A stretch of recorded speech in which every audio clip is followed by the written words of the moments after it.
जाना हो देवता के राजा इंद्रला सिंहासन में मारने की भगा दे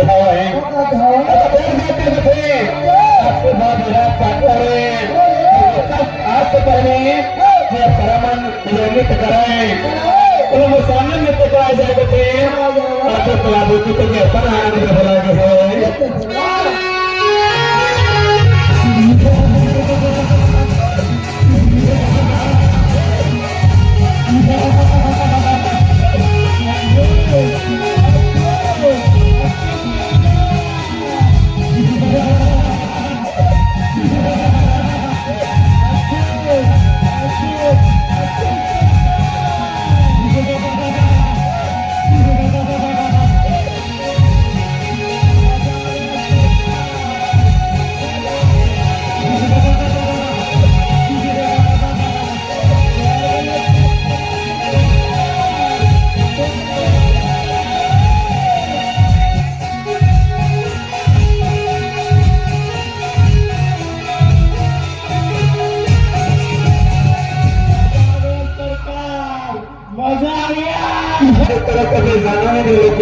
चलाए वाला के आज मार खाते देवता के राजे देवता मतलब भगत रहे आज तो भगवान भोलेनाथ और भगवान आज तो गुलाब में सभा मान रखा हुआ है आज सब देवता में जाके कचरिया हे माँ जगजननी आज देखा तो रक्त नाम के दाना बहुत बार उत्पाद बैठा हुआ है कुछ न कुछ उपाय करो ऐसा संहार करो भगवान लिखा हुआ है तब माता भगवान कठोरे देवता मन कथे ये दुनिया में जिसे ज्यादा पाप करते वो उठकर जल्दी को सर्वनाश हो जाते जो भी कहना है स्पष्ट कहो धूप।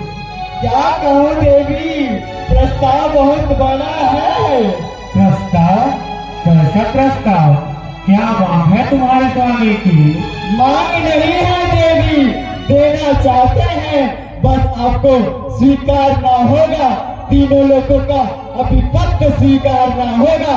हमारे महाराज से विवाह करना होगा आपको। बस बस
रक्त में जाना के बोली बचल नहीं सुन सके अब एक महासंग्राम हो लागे है रक्त में जाना बचला समझने के साथ में अब तो माता भवानी से युद्ध करे लागे है माता भवानी के साथ है भैया तो रक्त में जाना का